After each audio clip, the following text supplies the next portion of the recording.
See Ganon once again. This is the Ganon that beat Skips' K. Rool just a couple sets ago. And we're going to be seeing Rob again, this time at the hands of MarkTheSDking. So, MarkTheSDking has been through DNAs before. I can't tell you how the results have been because I'm not looking at the moment, but maybe performing pretty well. Yeah, I mean, sitting here right now in top 16, so who knows what they're doing. And taking some pretty good names. Shineburst, yeah. His big notable win to get into Winterside top 16, and he's got a plethora of characters under his belt. Always know that Shineburst is in for some good sets. But Sankso, man, like regardless of the way that you're playing, he always seems to find his way to exert your will. But if there's anything that Rob can do, it's just play his own game plan that's so hard to mess with. Yeah, I mean, that's for sure, and Rob definitely does have a game plan. It's called Side B. Pretty much anywhere off stage and fly around a lot. So, off to a good start is MarkTheSDking. Feeling pretty good about themselves, apparently. Does not look to... Yep, there's that Side B off the stage I was talking about. But, yeah, so I won't be surprised if we see Bowser come out from Sankso after this. All of a sudden, all the things that Sankso was saying in chat earlier about Ganon being the worst heavy, I mean, maybe I can see it. Because I don't know what Ganon does here. Rob just has so many ways to hit him. Yeah, top is an enigma of a tool. That's something though. Reverse edge, not reverse edge guard, but using the the Warlock tackle. I don't know what it's called. I don't know what it's called either. Wizard something? I don't know, man. I'm looking it up. Now it's gonna bother me. Yeah, I know you gotta know this info. I have to know every miscellaneous thing. Up B. Not flame choke. Nope, that's the side B. Dark dive. I would have never guessed that in a million years. It doesn't sound that intuitive considering he's going upwards.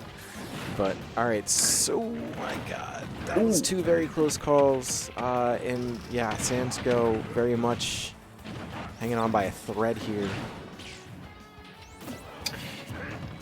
It just gets so overwhelming when you play against a character that can push advantage so far when you already don't have much to do in disadvantage. That's it.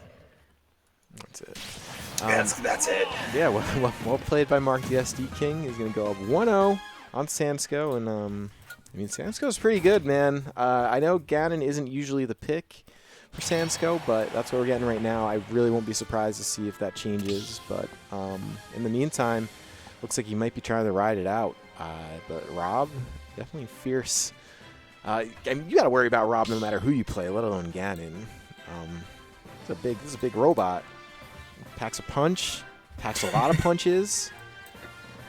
Yeah, there's so much that goes into Rob just being such a variable game plan that even on paper you're like, all right, I just have to look out for things like down tilt and I try not to get grabbed.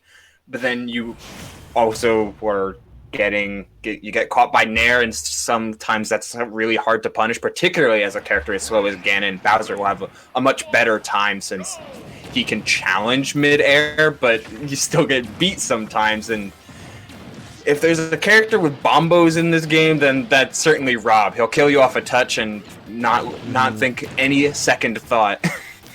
Yeah, I mean, you're not wrong about that.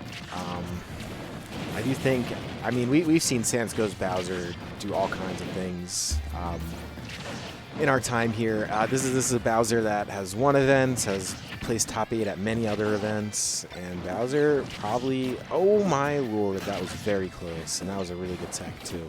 Top at ledge. It's a dilemma that Sankso took 86 to try and get around. I feel like Bowser thrives on this kind of thing though. I mean, survives? Okay, I wasn't sure if, I guess, yeah, not surviving that. But does survive a lot of things, is what I was going to say. You would think, like, he was at, what, 100? Yeah. Like, you would think the heaviest character in the game, he should be living that, but maybe some suspect DI, maybe just a little bit of rage, or Rob's just much stronger than I give him credit for. Oh my god, I can't believe that hit like that. And then that did hit. I can't believe MarkTheSDking survived, but not going to take a second one, that's for sure. I know that's so scary, but he did it once before. At the very least, try to just buffer an option. Like, it's okay. Yeah, absolutely. You know, you do really have to. Bowser does have a lot of ways to make your life very scary at ledge. And that is definitely one of them. And it does it because it covers jump, it covers you staying on the ledge, and you even saw the one that hit Mark before that second one, like it even caught him from behind. So really just got to look out for everything.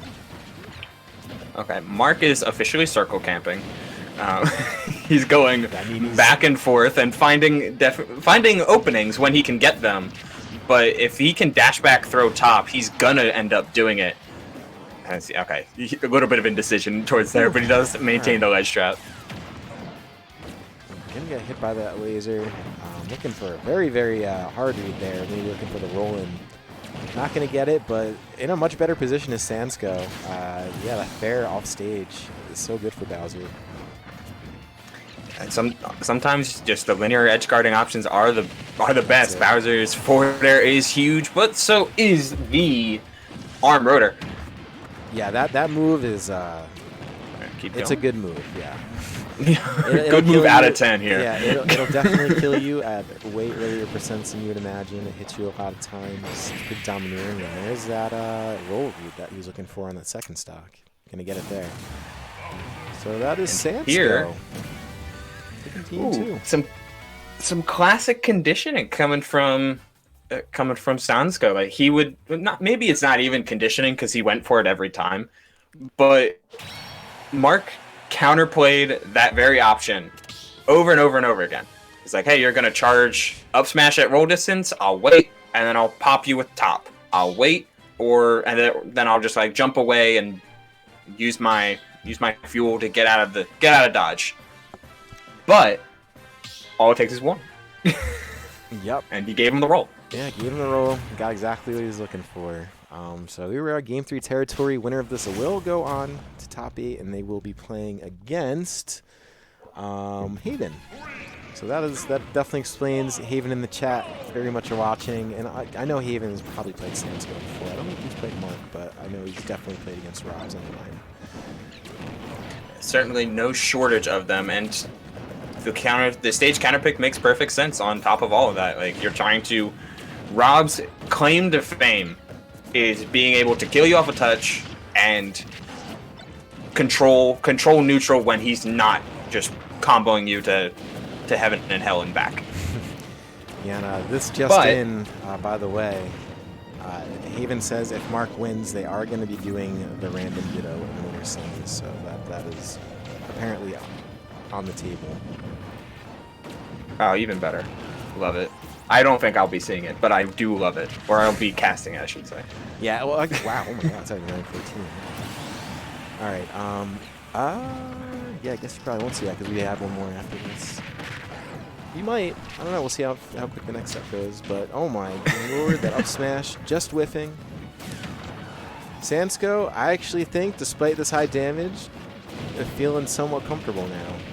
I just think you get the main on like that, and just things change. And that F smash, dude, despite how big Rob is, it's crazy just to see how far it sends him. Speaking of which, that is going to be Bowser blasting off the skies. Finally, Mark getting on board for the if you see... I feel like if you see if you see Bowser at like 160, 170, and you're not like one of those characters that can juggle forever, Bowser's winning. Yeah. And now he's winning super much because you have to get him to 160 and then you have to find a way to kill him. Being heavy it's a blessing and a curse, and with the amount of other good things that coexist in Bowser, everything just pulls together to create a very strong character for his own right. And Mark is gonna need to pull something together. We did see the the Rob combo at the beginning of game 1, but the swap. Yeah, I mean, that's it, man. The swap to Bowser just made him look so comfortable. Bowser too good, man. Especially Sansko's Bowser. Very good Bowser. So that is going to be Sansko. Moving on to the top 8. We'll be, yeah. I mean, what is there more to say? Like, whenever doing it. Whenever Mark got on ledge, Sansko was coming out of that. Even if neutral was reset, he was coming out of it with like damage to even games up. He was coming out of it with stocks. Like, it never felt like Mark had a chance to put together his own strings. So he and going like hit for hit, tit for tat with Bowser is never gonna end well, regardless of what character you're playing. It'll never end well, for sure. And there we go. Looks like we've learned that lesson. Yes. So I'm sure we'll see that Bowser coming out again later, depending how bracket shakes up. Although it does look like there was some interest in Sansko just playing a little bit of Ganondorf, you know, just for the fun, I guess. Okay. I mean, I wouldn't be surprised if he leads Ganon into, well, maybe not, but if he leads Ganon for every set that is coming up, where it's just like game 1, going Ganondorf, because that's the challenge he's imbued onto himself today. It's like, I'll be going Ganondorf until I lose in every set, and then I'll switch to whoever I feel comfortable with.